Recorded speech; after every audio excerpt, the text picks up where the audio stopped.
The very notion sends a shiver through the most secure of spaces. The home, meant to be a sanctuary, transformed into a deadly trap. The question is chilling, penetrating the deepest fears of personal safety. What if the killer was hiding in the same house as a victim?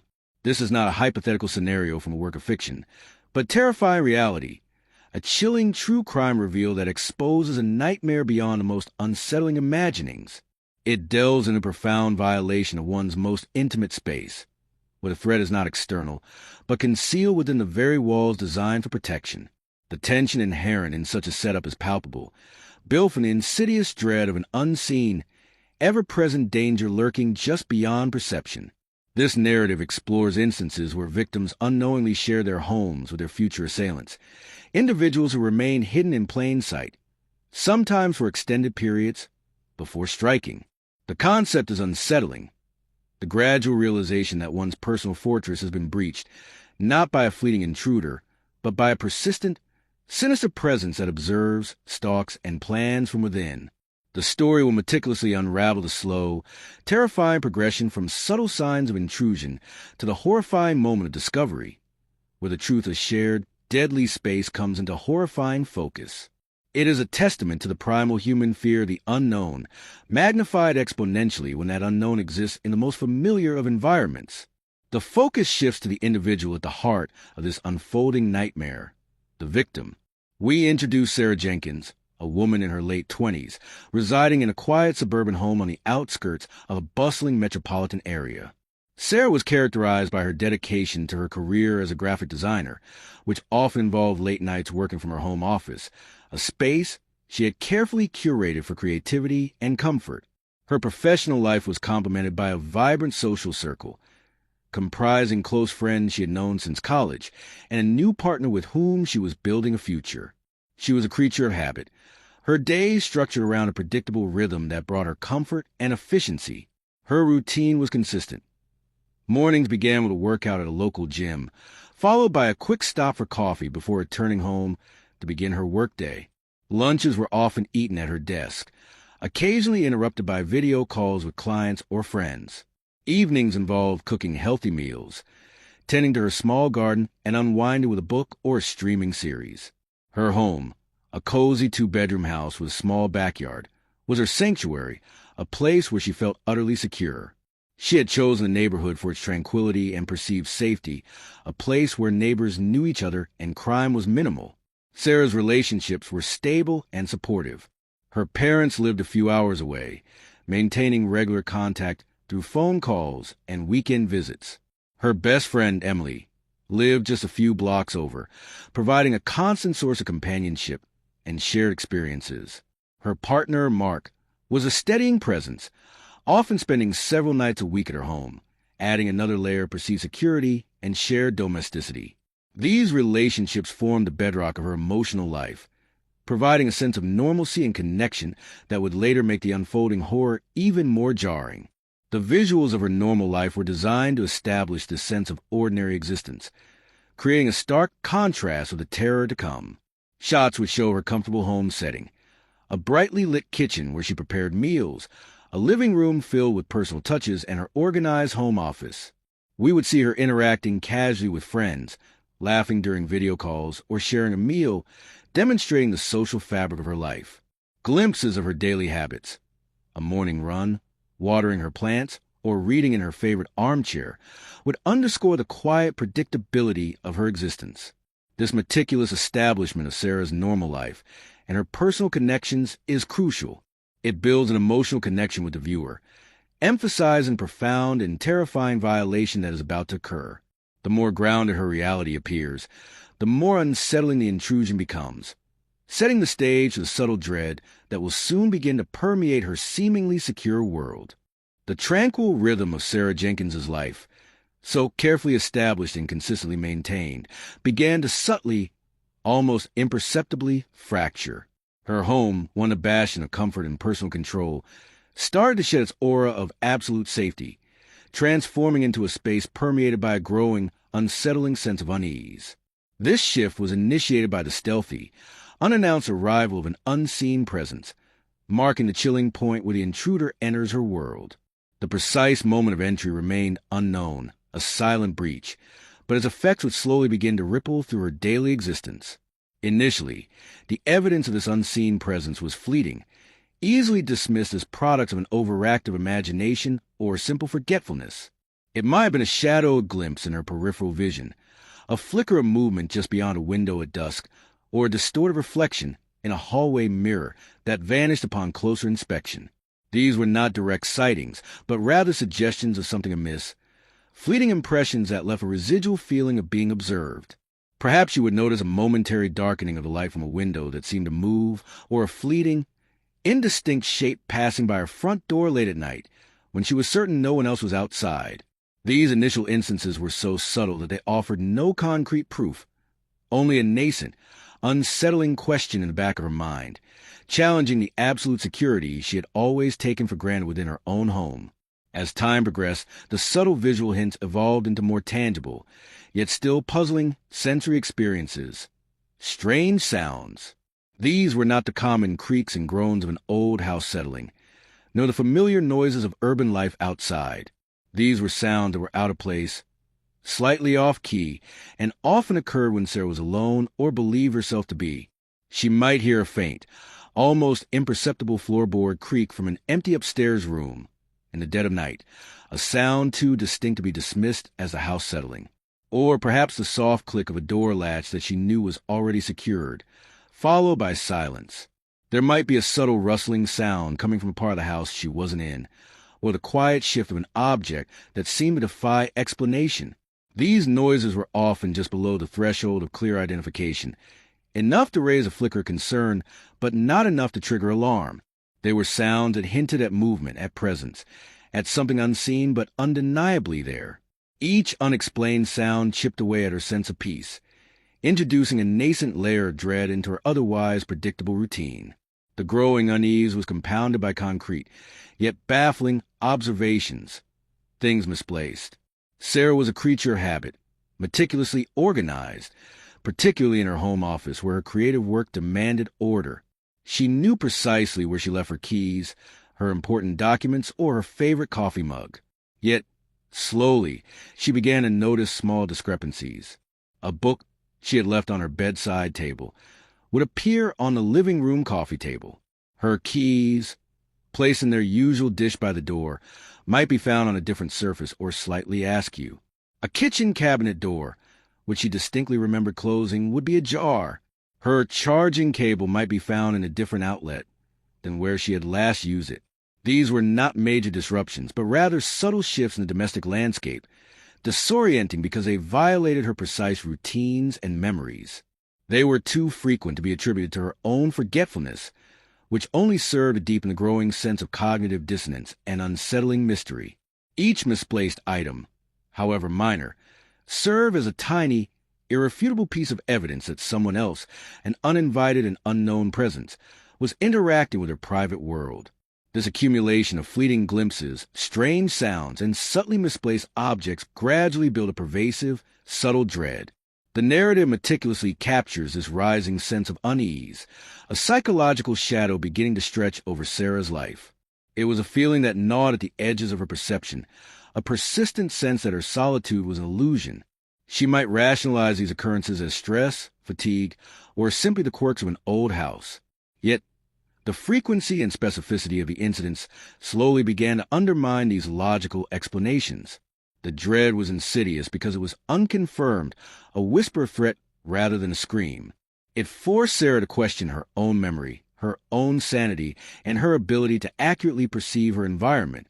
This subtle infiltration of her home, this insidious pattern of minor violations, marked the initial, terrifying phase of the killer's hidden presence, a presence that was meticulously observing, learning, and planning, while Sarah remained blissfully unaware of the true extent of the danger lurking within her own walls.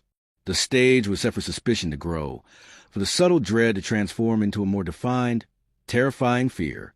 The subtle anomalies within Sarah Jenkins's home, once dismissed as fleeting oddities, began to accumulate with an unsettling regularity, pushing her mind beyond the realm of simple forgetfulness or logical explanation.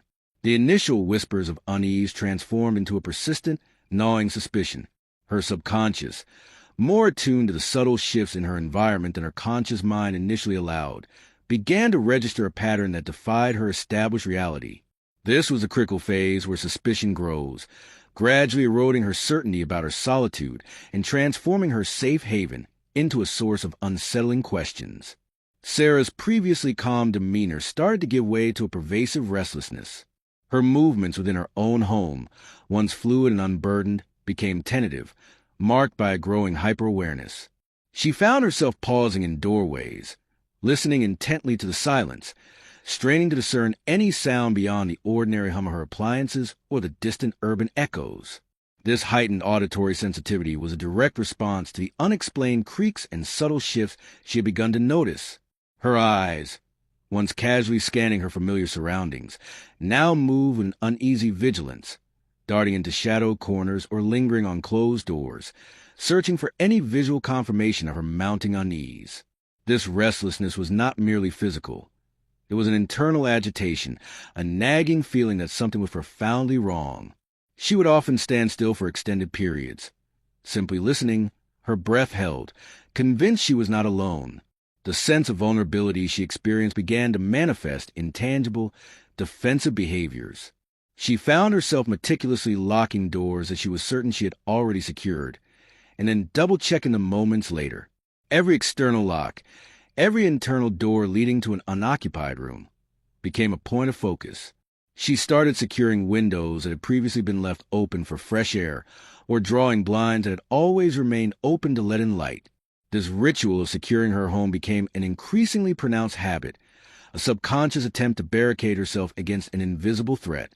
These actions, while seemingly protective, also served as a stark admission of her growing fear, a silent acknowledgement that her home was no longer as secure as she once believed. She might even wake in the middle of the night, driven by an unshakable urge to check the front door locks or ensure the back patio door was still bolted. This repetitive behavior spoke volumes about the pervasive anxiety that had taken root within her. The video might use footage of uneasy glances, showing Sarah's eyes subtly darting to a particular area of the room, or her head tilting almost imperceptibly as if straining to catch a sound. These visual cues would convey her internal state of growing apprehension without the need for overt emotional expression. Her body language would subtly communicate her unease, a tightening of her shoulders, a slight furrowing of her brow, or a tendency to sit closer to a wall, as if seeking to protect her back. These subtle shifts in her posture and gaze painted a clear picture of a person increasingly consumed by a quiet, pervasive fear that was difficult to articulate. Sarah herself provided vital insights into her deteriorating sense of safety. Her testimony would include phrases like, "She felt watched." This sensation was more than just paranoia. It was a visceral, unsettling awareness of an unseen presence. She would describe the feeling of eyes on her back as she moved through her own home, the inexplicable sense of being observed even when she knew she was alone. This feeling of being watched was a constant, unnerving companion, transforming her personal space into an open stage for an unknown observer. It infiltrated her privacy, making her feel exposed and vulnerable even in the most intimate moments within her own home. She might feel a sudden chill in a warm room, or an inexplicable prickling sensation on her skin, attributing it to the unseen gaze. The narration would then emphasize a profound psychological shift occurring within her, highlighting the insidious nature of this growing dread. She thought it was her imagination until the proof. This sentence captures the internal conflict Sarah faced, the struggle between rational explanation and an increasingly compelling, unsettling reality. Her logical mind initially attempted to dismiss the anomalies, attributing them to stress, fatigue, or the simple eccentricities of an older house. She might have confided in friends or her partner, only to minimize her own concerns, perhaps saying, "I'm just being silly," or "I must be overtired." This self-doubt was a common coping mechanism, an attempt to maintain a sense of normalcy in the face of inexplicable events. However, the sheer frequency and consistency of the strange occurrences gradually made such rationalizations impossible. The cumulative effect of misplaced items, faint sounds, and fleeting shadows pushed her beyond a point of dismissive self-doubt. The tension within the narrative ups the suspense, building towards an inevitable revelation. The audience is led to understand that the time for self-deception is nearing its end. The The subtle clues, once isolated incidents, were beginning to form a cohesive, terrifying pattern. The feeling of being watched was no longer a subjective sensation, but a growing, objective truth. The stage was being set for the moment when undeniable proof would emerge, transforming vague unease into a terrifying certainty, and revealing that her imagination was not deceiving her at all, but accurately reflecting a sinister reality hidden within her own home. The quiet terror was about to become undeniably tangible. The creeping suspicion that had plagued Sarah Jenkins for weeks, a feeling she had desperately tried to rationalize away, was about to be irrevocably shattered. The subtle anomalies, the faint sounds, and the fleeting shadows, all previously dismissed as products of an overactive imagination, were poised to coalesce into undeniable, chilling proof. This was a critical juncture where the abstract fear transformed into concrete, terrifying reality, leaving no room for doubt about the sinister presence hidden within her home. This marked the moment of unsettling evidence, the discovery that exposed a truth. The first truly irrefutable piece of evidence came in a deeply personal and invasive manner, the discovery that personal items had been moved. Sarah had a specific routine for her jewelry, a particular necklace, a sentimental gift, always hung on a small hook by her dresser. One morning, she found it placed meticulously on her pillow, a subtle but profound violation. Her toothbrush, typically in its holder, was found inexplicably in a different cup, dry, as if it had been used and replaced. These were not items she would ever absent-mindedly move. The precision of their displacement, the deliberate rearrangement of her intimate belongings, sent a profound jolt of terror through her. It was a direct, undeniable message from the intruder, a silent acknowledgement of their presence within her most private spaces. This wasn't merely a misplaced item. It was a deliberate alteration of her personal environment, meant to unsettle and disturb. The realization that someone was not just in her house, but interacting with her most personal effects, created a visceral sense of dread and violation. Her home, once a sanctuary of privacy, now felt like a stage where an unseen antagonist was orchestrating subtle, terrifying plays. Beyond the movement of personal effects, there were increasingly overt signs of someone else living there. Sarah began to notice small amounts of food missing from her refrigerator, not enough to be immediately alarming, but consistent enough to be more than her own consumption. A carton of milk would deplete faster than expected. A loaf of bread would show an extra slice gone. She might find a used, unfamiliar coffee mug in the sink, subtly mixed in with her own dishes. These were not signs of a quick in-and-out burglar, but of someone who was establishing a routine, someone who was dwelling within her space. The presence of these domestic clues, so mundane in a normal context, became terrifying indicators of a persistent, parasitic presence. The utility bills might show a slight, inexplicable increase in water or electricity usage, subtle indicators that another person was consuming resources within the household. She might catch faint whiffs of an unfamiliar scent, a cologne or body odor that wasn't hers or a partner's, lingering in the air. These were tangible, sensory clues pointing to a sustained occupation, rather than a fleeting visit. The most disturbing evidence often revolved around the discovery of hidden living spaces or proof of prolonged concealment. This might include discovering a small, makeshift sleeping area in a rarely used attic or basement, complete with discarded food wrappers, a crumpled blanket, or even an air freshener. Or perhaps a small, hidden camera discovered in a ventilation duct, revealing that her life had been under constant, invasive surveillance. The extent of the intruder's clandestine existence within her home will become horrifyingly clear through these concrete findings. This wasn't a transient break-in. It was an act of profound, deliberate violation, a parasitic existence within her most personal sanctuary. The narrative utilizes dramatic visuals to underscore the gravity of these discoveries. Shaky cam footage might be used to simulate Sarah's own trembling hands as she reaches for a misplaced item, or as she cautiously opens a door to a previously unnoticed change. This technique immerses a viewer in her heightened state of anxiety, conveying her subjective experience of fear and disbelief. Close-ups on small clues would emphasize the significance of each unsettling discovery. The subtle indentation on a pillow, the peculiar angle of a cabinet door, the faint smudge on a surface that didn't belong. Each close-up transforms a mundane detail into a chilling piece of a larger, terrifying puzzle. The camera lingers on these details, forcing the viewer to confront the stark reality of the intrusion alongside Sarah. The visual presentation amplifies the psychological impact of these discoveries, turning seemingly insignificant objects into harbingers of profound danger. The cumulative effect of this unsettling evidence was a profound shift in Sarah's perception of her reality. The vague unease that had previously gnawed at her gave way to a cold, undeniable certainty. She was not alone. The subtle hints had culminated in irrefutable proof that her home was occupied by an unseen, malicious presence. This realization stripped away her last vestiges of denial, leaving her exposed to a terrifying truth. The comfort of her own home was replaced by a pervasive sense of dread. Every shadow a potential hiding spot, every sound a confirmation of surveillance. The stage was now set for the terrifying confrontation, for the moment when the hidden became visible, and a profound violation would culminate in a direct, potentially deadly encounter. The proof was there, undeniable and terrifying, signaling that the hidden killer's game was about to reach its deadly climax. The accumulation of undeniable evidence had shattered Sarah Jenkins's last vestiges of doubt, replacing vague apprehension with chilling, concrete certainty. A dangerous intruder was secretly living within her home. The pervasive fear that had slowly escalated over weeks now solidified into a primal instinct for self-preservation.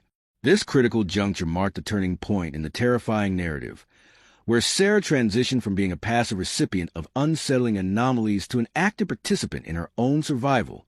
Her heightened state of awareness, fueled by the disturbing clues, led her to a pivotal realization of immediate danger. This wasn't merely suspicion anymore. It was a profound, visceral understanding that her life was in imminent peril. In this moment, the narrative intensifies dramatically. Sarah's internal alarm bells rang with an undeniable urgency, prompting her to either attempt to flee or investigate the source of profound violation. If she chose to flee, her actions would be swift and desperate. A silent dash for the door, a frantic grab for her phone, a desperate attempt to escape the confines of her violated sanctuary.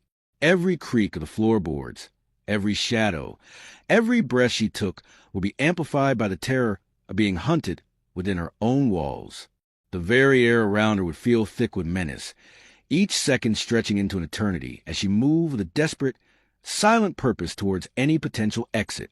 Her heart would pound, a frantic drumbeat against her ribs, urging her forward.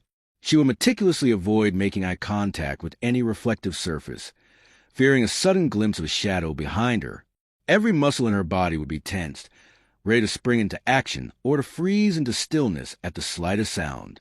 She might even plan her escape route mentally, charting the quickest path to safety, all while battling the overwhelming urge to scream or freeze in terror. If she chose to investigate, it would be an act of profound, terrifying courage, a cautious, methodical search through her own home, armed with nothing but her instincts and a horrifying knowledge that her life was at stake. She might move silently through the rooms, her breath held, peering into closets or under beds, each step a testament to her desperate need for answers and safety. Her hands would be clammy, her senses hyper-alert, trying to discern any subtle sound or movement from the hidden occupant. She might pick up a heavy object, an impromptu weapon, her grip tight, as she slowly progressed through familiar spaces that now felt utterly alien and threatening. Her gaze would sweep every corner, every piece of furniture, searching for any sign of human presence, a telltale dust print or discarded wrapper. This internal struggle, the agonizing decision between flight and confrontation, would underscore the gravity of her situation. The scene intensifies dramatically as the narrative voiceover begins to quicken its pace, mirroring Sarah's racing pulse. The descriptive language becomes more immediate, detailing her frantic thoughts and desperate actions. The internal monologue, conveyed through narration, would underscore her overwhelming fear, the desperate calculations for escape or defense, and the sheer terror of realizing the depth of her predicament. The sound of her own heartbeat would seem unnaturally loud in the oppressive silence, a constant reminder of the life hanging in the balance. The very air around her would feel charged with electricity, as the unseen predator was now acutely aware of her awakened suspicion. This shift from subtle dread to acute, life-threatening danger transformed Sarah from potential victim into a survivor fighting for her very existence. The psychological battle had ended, The physical confrontation was now inevitable, and the game of cat and mouse was about to reach its deadly, terrifying conclusion. The mounting tension, meticulously built through weeks of subtle anomalies and culminating in Sarah Jenkins's terrifying realization, was about to explode into a direct, unavoidable encounter. The hidden predator's game was over, forced into the light by the victim's newfound awareness and courageous decision to act. This critical segment covers the confrontation and climax, the subsequent resolution, and a reflective epilogue that draws powerful lessons from this harrowing true story. The moment of truth arrived with disarming swiftness, plunging Sarah into a terrifying reality, the direct face-to-face moment. This was a definitive confrontation and climax, the instant when the hidden killer was finally revealed. This revelation could occur in a myriad of chilling ways. Sarah might turn a corner in her own hallway, finding the intruder standing silently, blocking her path to escape. Perhaps a shadowy figure might suddenly step out from behind a door she believed was locked, or a sudden, unexpected movement from a part of the house she thought was empty would draw her gaze, revealing the sinister form of her stalker. The element of surprise, even if anticipated, would be overwhelming, transforming her profound fear into sheer, unadulterated terror. The killer, no longer unseen, would stand before her, their intentions laid bare. The scene would be characterized by a profound, chilling silence, broken only by Sarah's ragged breathing, the violent thudding of her own heart, and perhaps the subtle sounds of the killer's movements. The psychological impact of seeing the very source of her terror, the individual who had silently stalked her within her own home, feeding off her comfort and security, would be immense. It would be a moment of dawning horror, the sudden clarity of the threat, and the immediate understanding that her life was now hanging in a precarious balance. The space that had once been her personal sanctuary was now a confined battleground, the air thick with menace and the imminent threat of violence. The visual techniques employed would enhance this moment of shock and dread, perhaps using slow motion to draw out the reveal, emphasizing the dawning horror in Sarah's eyes as she processes the terrifying identity of her secret tormentor. The camera might linger on the killer's expression, revealing a cold calculation or a chilling absence of remorse. This direct encounter marked the point of no return, where the prolonged psychological torment gave way to an immediate physical struggle for survival. Sarah's fight was not just for her life, but for the reclaiming of her violated space, a desperate final stand against the pervasive evil that had secretly invaded her world. The outcome of this harrowing confrontation, whether through Sarah's desperate fight for survival, a fortuitous intervention, or the strategic culmination of her actions, would lead to the resolution of the immediate threat. The aftermath would be chaotic and overwhelming, a stark contrast to the preceding period of insidious dread. The immediate scene would likely involve police arriving, their sirens piercing the previous silence of the neighborhood, their flashing lights a beacon of returning order and protection.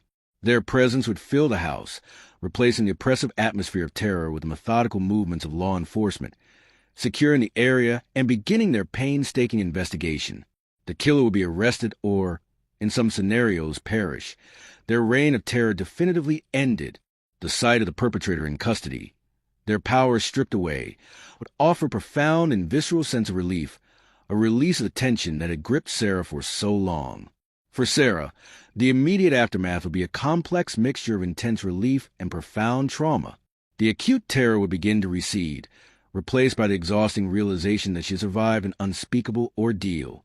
However, the emotional scars of having her sanctuary violated, of living unknowingly with a predator, and of enduring such a terrifying confrontation, would undoubtedly linger, shaping her future perceptions of safety and trust. The narration would succinctly sum up the immediate outcome, articulating the triumph of her resilience. Thanks to her instincts, he was finally caught. This statement encapsulates the profound impact of her courage, her quick thinking in recognizing the subtle cues, and her ultimate ability to take decisive action that not only saved her own life, but also brought a dangerous criminal to justice, preventing further potential harm.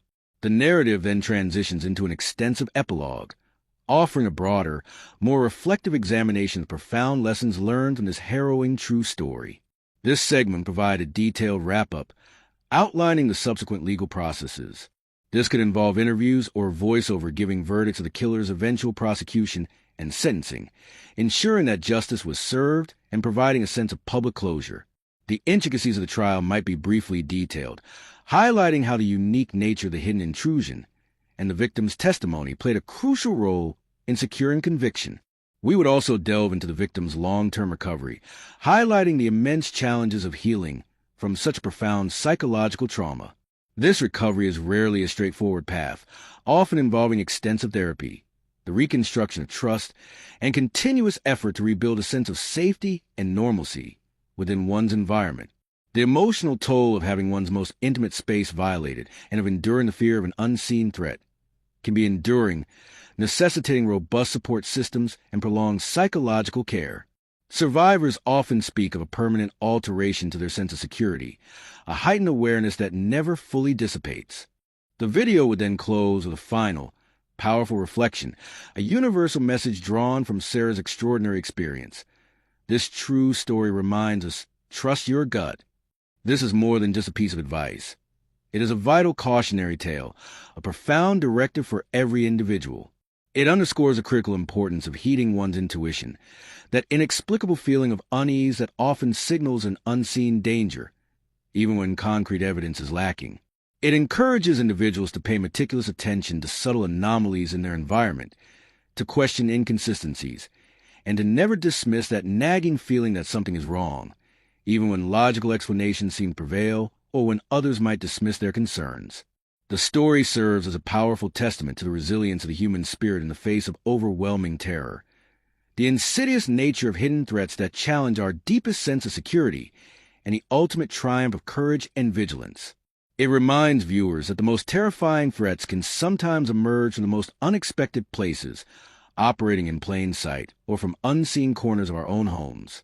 The greatest offense often lies not in elaborate security systems alone, but in recognizing and acting upon one's deepest instincts, in validating one's own perceptions of unease, and in taking decisive steps when that inner voice signals danger. This powerful narrative leaves a lasting impression, urging a heightened awareness of the psychological complexities that can lead to such profound violations, and reinforcing the critical role of personal vigilance in maintaining individual safety and the sanctity of one's home. Thank you for watching. Like, share, and subscribe for more.